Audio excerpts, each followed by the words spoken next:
အခုဖတ်ပြမှာကတော့မောင်စုရှင်ဘာသာပြန်ထားတဲ့အသေးအမွှာအရေးမထားဖို့နီလန်းတရားတွေကအပိုင်း3နဲ့4ဖြစ်ပါတယ်။အပိုင်း3စိတ်အေးချမ်းသာပြုတတ်သူတို့ထူးချွန်သူမဖြစ်နိုင်ဟုမထင်ပါနဲ့။ကျွန်ုပ်တို့အများစုမှာလော်ကြီးမြဲလော်ကြီးပြီးစိုးရိမ်မြဲစိုးရိမ်နေကြပြီးပြိုင်ဆိုင်မြဲပြိုင်ဆိုင်နေကြလေရှိသည်။ထို့သို့ကဘာပြတ်တဲ့လောက်လှုပ်ရှားနေကြရခြင်းမှာအေးအေးလူလူနှင့်ခင်ခေမင်းမင်းနေမိလျင်ကိုယ်ရီမန်းချက်ပန်းနိုင်ကိုရုတ်တရက်ပေါင်းမြောက်နိုင်တော့မည်မဟုတ်ပဲပြင်းရီဖင်းနွယ်၍မလှုပ်ခြင်းမရှားခြင်းဖြစ်ကြတော့မည်ဟုပူပန်ကြောင်းကြမိသောကြောက်စိတ်ကြောင့်ဖြစ်သည်ကိုတွေးထင်ပူပန်ထားတဲ့ကဲ့သို့မဖြစ်ပဲပြောင်းပြန်သာကောင်းကျိုးဖြစ်နိုင်သည်ဟုသဘောပေါက်လိုက်လျင်ထိုကြောက်စိတ်ငြိမ်သက်သွားလိမ့်မည်ကြောက်ရွံ့စိုးရိမ်ခြင်းအမောတကောဖြစ်ခြင်းအတွေ့တို့သည်ကိုယ်စိတ်ခွန်အားတို့ကိုများစွာသုံးဆွဲရပြီးတီထွင်ဖန်တီးတတ်မှုနှင့်စေ့စော်တက်ကြွမှုခွန်အားအစွမ်းတို့ကိုလည်းများစွာကုန်ခန်းစေလေသည်လူတစ်ယောက်သည်ကြောက်ရွံ့စိုးရိမ်၍ခြေမကိုင်မိလက်မကိုင်မိဖြစ်သောအခါဘဝတွင်နေပျော်ဖို့ဝေး၍ရရှိထားသောအစွမ်းအစသည်ပင်ထိုခဏ၌ရက်ဆိုင်၍နေတော့သည်မိမိကအောင်မြင်အောင်စွမ်းဆောင်မှုတရရက်ထားလျင်တော်မှထိုကြောက်စိတ်ကိုအရင်ခံ၍အောင်မြင်ရသည်မဟုတ်ပေစာရေးသူအဖို့စိတ်အေးလက်အေးပြုတတ်သော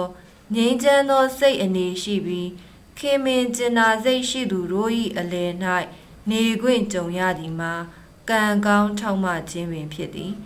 ထိုပုဂ္ဂိုလ်တို့တွင်လူကြိုင်များသောစာရေးဆရာလည်းပါသည်မေတ္တာကြီးသောမိဘတို့လည်းပါသည်အကြံကောင်းဉာဏ်ကောင်းပေးတတ်သူတို့အပြင်ကွန်ပျူတာပညာရှင်များကုမ္ပဏီထိပ်တန်းအရာရှိကြီးများအထိဖြစ်ကြသည်ထိုမိတ်ဆွေအတိုင်းဝိုင်းအလုံးတို့သည်သူတို့လုပ်ငန်းတွင်ကျေနပ်နှစ်သိမ့်မှုရှိကြပြီးသူတို့တတ်သောအတတ်ပညာများ၌လည်းကျွမ်းကျင်ထက်မြက်သူများဖြစ်ကြ၏သူတို့ထံမှအရေးကြီးသောသင်ခန်းစာတစ်ရပ်ကိုရရှိခဲ့သည်ထိုအရာမှာမိမိလိုလားသောအတွင်းစိတ်ငြိမ်းအေးမှုကိုရရှိပြီးဆိုလျင်မိမိ၏လိုအင်ဆန္ဒများလိုအပ်ချက်များမမောမှုများနှင့်အတွေ့အတာများ၏စိတ်ပီစီးမှုဓမ္မတတ်တာသွားခြင်းဖြစ်သည်ထိုသို့ရှိလျင်စိတ်ကိုတိဆောက်ရန်လွယ်ကူသည်တဲခွဲသိရှိရန်လွယ်ကူသည်ရည်မှန်းချက်များကိုရောက်ရှိနိုင်ပြီးလျင်အခြားသူတို့အကျိုးအတွက်ဖြန့်ဝေပေးကမ်းနိုင်မည်ဖြစ်သည်အပိုင်းလေးစိတ်ကူးထွေပြားမှုကိုတတိချက်စိတ်ပူမှုငြိမ်းချမ်းတည်ငြိမ်ရေးအတွက်ထက်မြက်သောနီလန်းတစ်ရက်မှာမိမိတွင်ဖြစ်ပေါ်လာသောအပြည့်စိတ်နှင့်မလုံခြုံစိတ်များသည်လျင်မြန်သောအရှိန်ဖြင့်ထိမ့်မရသိမ့်မရဖြစ်သွားတတ်သည်ဆိုသောအချက်ကိုသဘောပေါက်ဖို့ဖြစ်သည်စိတ်ကူးထဲတွင်နှင်မျော၍နေပါကမြည်သို့အနေရချက်သည်ကိုသတိထားမိပါသလားထို့ထက်ဆိုသည်မှာကိုယ်စိတ်တွင်ကတိကအောင်ဖြစ်နေသောအသေးစိတ်အချက်အလက်များကိုစိတ်ကဖြောက်၍မရလေလေပို၍ခတ်လေလေဖြစ်သည်စိတ်ကူးတစ်ခုမှတစ်ခုသို့ဇဲဆက်၍ကူးတတ်ပေရာတစ်ခုသောအဆင့်သို့ရောက်လျင်ကိုယ်မှမယုံနိုင်စရာပင်လှုပ်လှုပ်ရှားရှားဖြစ်ရလေတော့သည်သာရကအားဖြင့်ဆိုလျင်ညဉ့်တဲ့တကောင်တွင်အိပ်ရာမှနိုးပြီးနောက်တစ်နေ့တွင်ဖုံးဆက်၍ပြောကြားရမည်ကိစ္စကိုတတိရနေသည်ဆိုပါစို့ထိုအခါ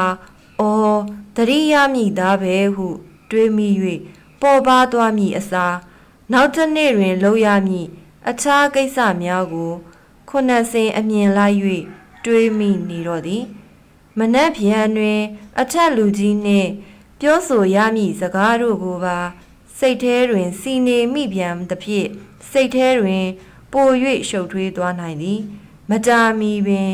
ကို့ဘာသာတွေးမိမိမှာအော်ငါတဲပြီးအလုံးများပါလား တနေ့ဖုံးဆက်ရတာလဲအကြိမ်90လောက်ဘလို့ဘဝမျိုးပါလေဟုဆက်၍တွေးကောင်းတွေးမိတော့သည်ထိုအတွေးများကကိုယ်တွင်စိတ်လက်ပြပြားเสียရှိသည်လူအတော်များများတို့တွင်ဤသို့စိတ်ကူးလွန်ကဲမှုမှာအတော်မသက်ဖြစ်လေတော့သည်စာရေးသူထံသို့လာရောက်ဆွေးနွေးတိုင်ပင်သောဝေဒနာရှင်များသည်သူတို့အဖို့နေပေါင်းများစွာညပေါင်းများစွာတို့တွင်ဤသို့သာအတွေးစင်၌မျောပါ၍ကုံဆုံးရတတ်ကြောင်းဖွင့်ဟပြောဆိုခဲ့ကြသည်ထို့ကြောင့်ဥကောင်းထဲတွင်ပူပန်ကြောင်းကြเสียများဘဝင်မကြเสียများရှိနေပါလျင်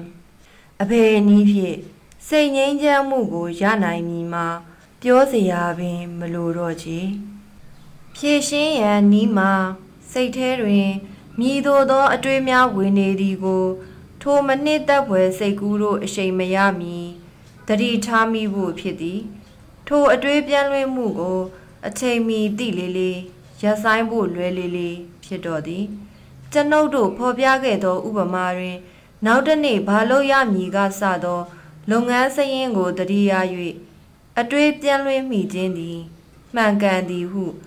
တင်ထင်ကောင်းထင်မိလိမ့်မည်ဤသို့စိတ်အလျင်မပြတ်ဖြစ်နေပါကဟာ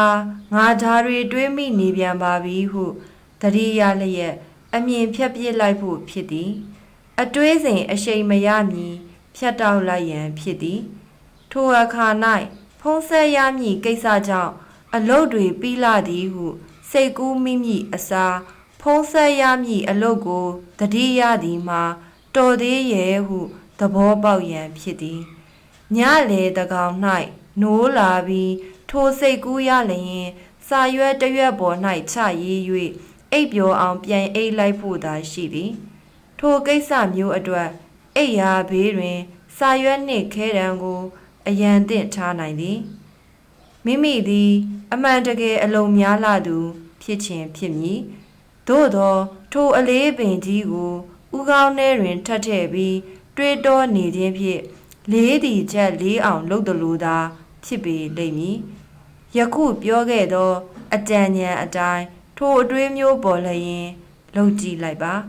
ဘလောက်ထိရောက်သည်ကိုအံ့ဩဖွယ်တွေးရပေလိမ့်မည်